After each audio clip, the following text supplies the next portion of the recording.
Good afternoon, ladies and gentlemen.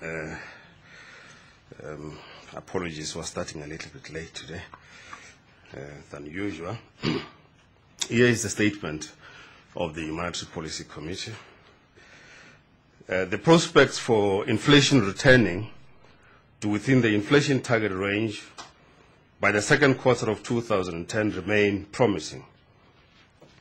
Domestic demand conditions continue to be subdued and currently do not pose a significant threat to the inflation outlook. Economic growth is expected to improve in the coming months, but is likely to remain below potential for some time. Domestic growth prospects are dependent to a significant extent on the global economic recovery, which appears to be uneven across countries and regions. However, the medium-term inflation outlook has been affected adversely by possible further significant adjustments to electricity tariffs. There has been no publication of the Consumer Price Index data since the previous meeting of the Monetary Policy Committee. The most recent data showed that the year-on-year inflation rate as measured by the CPI for all urban areas declined to 6.4% in August, compared with 6.7% in July. The main contributors to the inflation outcome were the categories of housing and utilities and miscellaneous goods and services.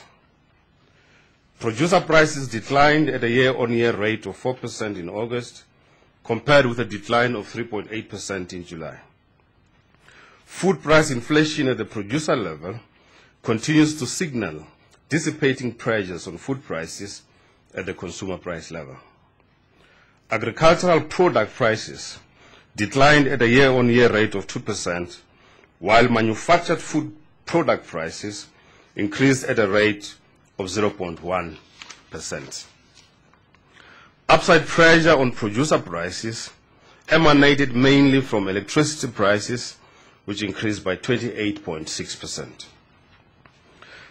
The CPI forecast provided by the staff of the South African Reserve Bank continues to indicate that inflation is likely to return to within the inflation target range on a sustained basis by the second quarter of 2010.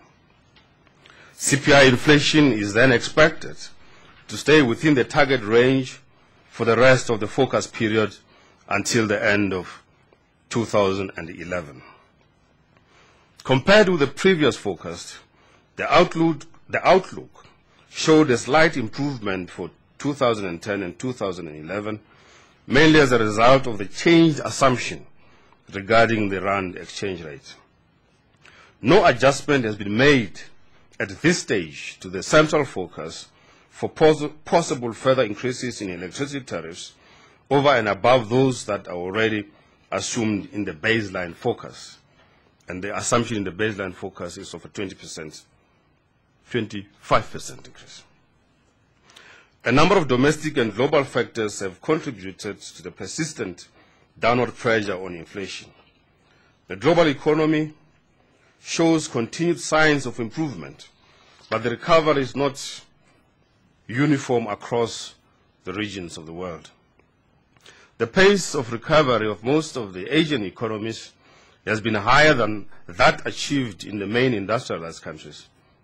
The timing and speed of the withdrawal of the fiscal and monetary policy stimuli may have a bearing on the nature of the recovery in these economies. Global inflation is expected to be constrained by the relatively weak demand from the industrialized countries, although the US dollar movements may provide some upward pressure to commodity prices. There are some positive indications that the rate of contraction of the domestic economy has declined, that is the rate of contraction, and that the economy may emerge from the recession by the end of 2009. However, the mixed picture from the published data shows that the recovery is likely to be tentative, and the output gap is likely to remain positive for some time. The physical volume of manufacturing output declined at a year-on-year rate of 15% in August and by 2.8% on a month-on-month basis. However, in the 3 months to August, compared with the previous 3 months, an increase of 0.8% was recorded. The Kagiso BER Purchasing Managers Index, PMI, increased markedly from 39.3 index points in August to 48.0 in September. The index shows that new sales orders have increased significantly, while manufacturers' expectations of business conditions 6 months ahead improved to the highest level since early 2007. Other sectoral developments indicate that the physical volume of total mining production increased in the 3 months to August, but contracted on a month-on-month basis, whilst the real value of building plans passed continued to decline. The RMB BER Business Confidence Indicator declined to a 10-year low in the third quarter of 2009.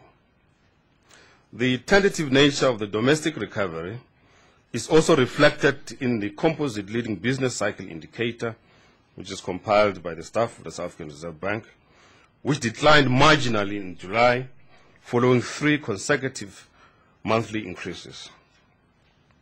Consumption expenditure by households also remains subdued, with real retail trade sales declining at a year-on-year rate of 7% in August. In the 3 months to August, there was a 1% decline compared with the previous 3 months. Wholesale trade sales also declined further in August. Total new vehicle sales are also well below their levels of a year ago.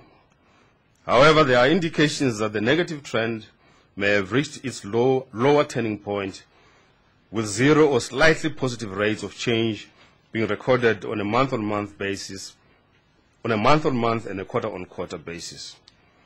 The FNB BER Consumer Confidence Index declined in the third quarter of 2009 to a relatively neutral confidence level. Credit extension to the private sector continued to reflect both the weak household consumption expenditure and the prevailing tighter credit criteria. The Ernst & Young Financial Services Index indicates that credit standards applied by retail banks to loan applications continued to tighten in the third quarter of 2009, but at a significantly lower level. 12-month growth in banks' total loans and advances declined to 0.8% in August 2009. Mortgage advances increased by 5.6% in August, whilst installment sale credit and leasing finance contracted by 4.2%. Negative year-on-year growth rates were also recorded in credit card advances, bank overdrafts, and general loans.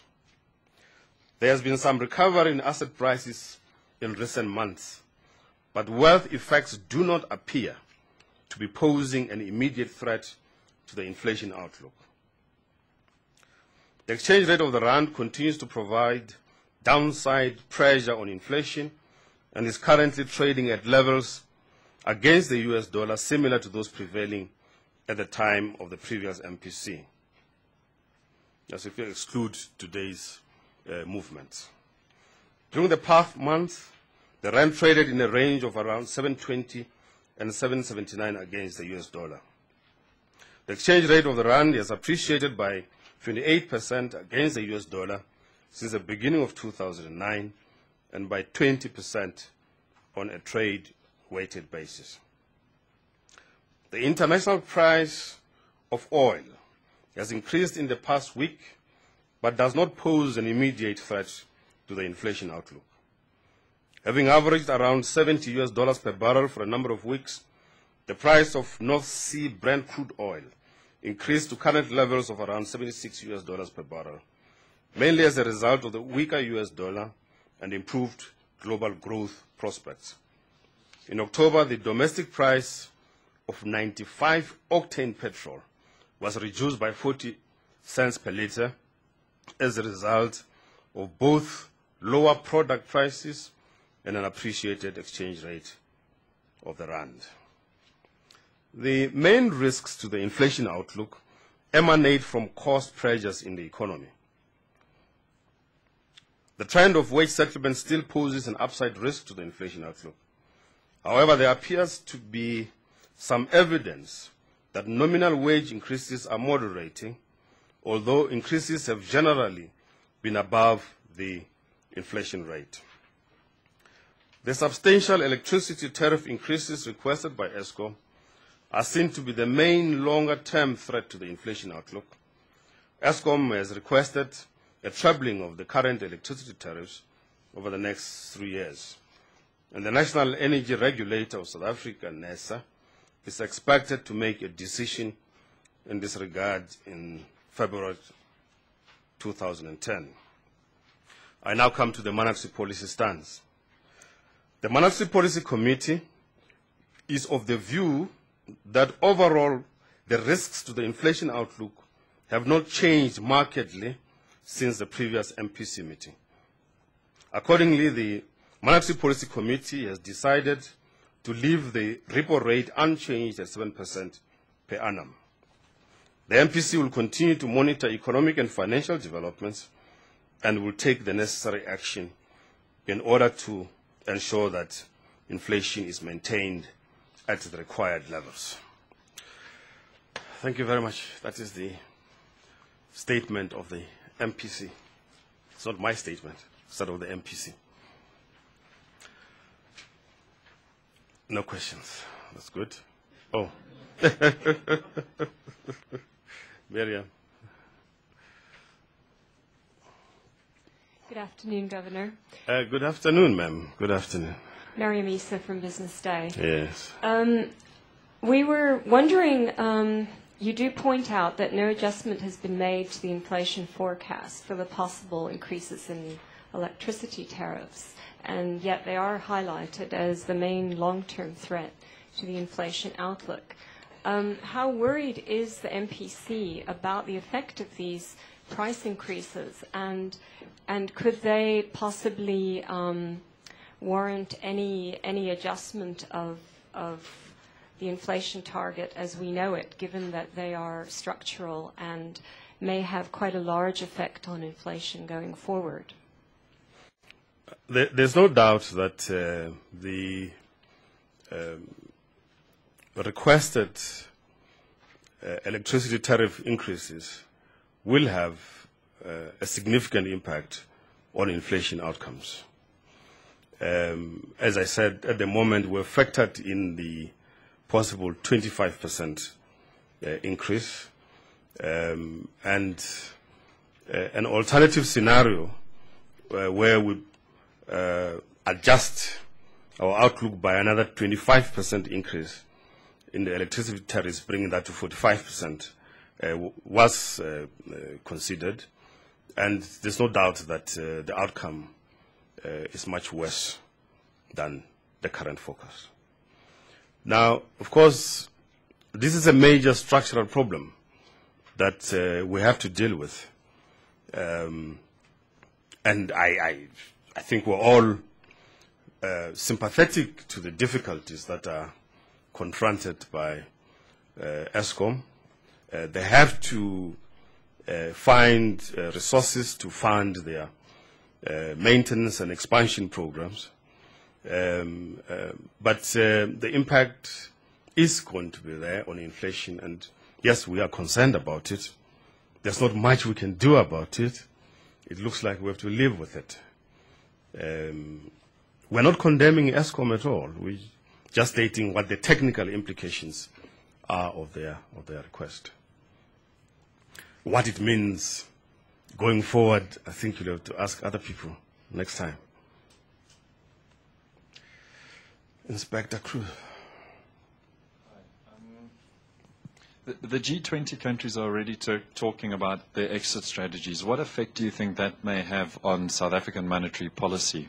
And how soon will the Reserve Bank have to reverse the monetary stimulus that has been injected into the economy?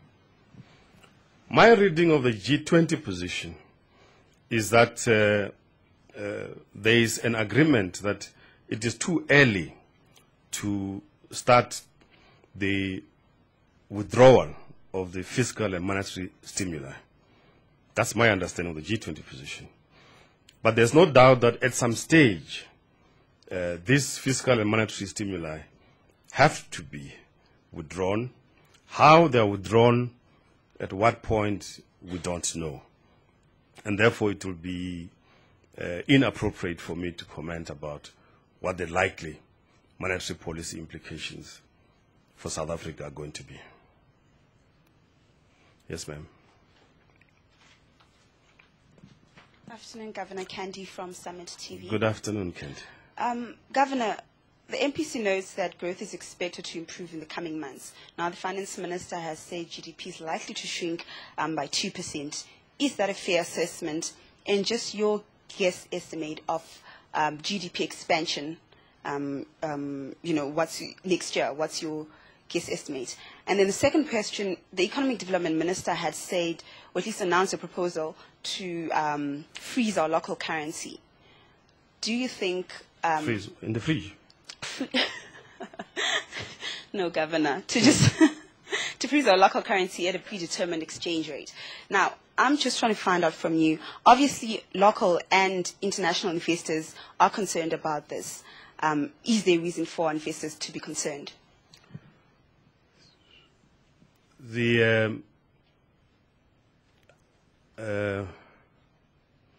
I spoke to the minister just now. He didn't tell me anything about that. He might have made a speech somewhere. I'm not aware of it. He didn't tell me about that focus. But I'm sure you are well aware that the Minister of Finance will be submitting his medium-term budget policy statement, I think on the 27th, thereabout. And during that presentation, he is likely, most likely, going to indicate the Treasury and the government's view about growth prospects going forward. Now, our own internal focus indicates that we should begin to see improvements in the fourth and first quarter. But I suspect what you are referring to is that the minister might have been talking about the annual rate of growth for 2009. But I won't give you any figure in case headline comes out, Mboweni Lambas, the Minister of Finance. So I won't give you any of our figures at the moment. Yes, ma'am. Good afternoon, Governor. Good afternoon. My name is Renee Volgraaf. I'm from Sake 24 newspaper. Governor... you are the ones who started this story about the refrigerator for the rand, aren't you? It seems so. Yes. And it looks like your sources might have concocted the story during lunch somewhere, because the minister's office has indicated that they know of no such a thing, and that they read about it as well in the paper. So that thing doesn't exist. My colleague said his source was quite close to the minister, but I'll leave it to that. No, that also enables me to answer a refrigerator question. I might be the wrong address to ask that question. But since the question is of importance to investors and everybody else in the country, let me indicate that exchange rate policy in the Republic of South Africa is determined by the National Treasury in consultation with Cabinet and the South African Reserve Bank. The existing policy is that we pursue a floating exchange rate mechanism, and no decision to the contrary, as far as I'm aware, has been taken anywhere by anybody or any structure. Okay. I'm also still with the currency, but I want to know what is your assumptions regarding the exchange rate. You say that... We take the exchange rate as given at the point of making the forecast. So that's what then will be the exchange rate assumption. In other words, that which is prevailing at that particular point in time when we do the forecast. So we assume that to be the rate. Okay, thank you. Yeah, okay. All right. Good. Going. Yes, ma'am. Good afternoon, Governor. It's Calais Nair from E-News. Good afternoon. I just wanted to find out, this being your last MPC announcement. Is it? How are you feeling as outgoing governor? I feel good. In many ways, I feel relieved that I'll be a pensioner soon. I don't have to worry about having to have many meetings with the difficult deputy governors. 2 of them are sitting here. They're very difficult. They look very humble and well organized and gentle now. But when they're in the meetings, they're the most difficult people. I don't have to worry about who is going to be head of department, who is going to be the chief treasury officer, what's happening to the our reserves. I don't have to worry about whether the delivery of notes and coin has arrived at the destination. I don't have to worry about all of these things anymore. So it's a good feeling of a pensioner. I've had good earnings here. I've enjoyed it very much. And as they say in Sesotho, ntho e sa feeling ya hlola. That which doesn't come to an end is a taboo. So I've been here for 11 years, and it's time to move on to retirement. I'm looking forward to that. So that's how I feel. I feel very good, indeed. By the way, I'm going to miss some of you guys. Not all of you, some of you. I'll miss some of these press conferences. Some of them, I think, have been very good press conferences. Others have been a total disaster. At the beginning, you know, I used to also feel a little nervous. The voice not projecting properly, fiddling a bit with the statement and so on. So all of that is over too, which is good. So I hope that you continue to update your skills in financial journalism so that you don't ask me the question that one young lady once asked me, which was totally irrelevant to the monetary policy decisions. But I'm quite confident that you'll give the same amount of cooperation that to my successor and their colleagues as you did for me. I gather you guys are organizing a party for me. Is it? I believe we are, Governor, and I think on behalf of all of us, I can say we're going to miss you too. What? You might meet me in surprising places very soon. So thank you. Eh? I wouldn't be surprised. I wouldn't be surprised too. So thank you very much for your support and understanding. Thank you very much.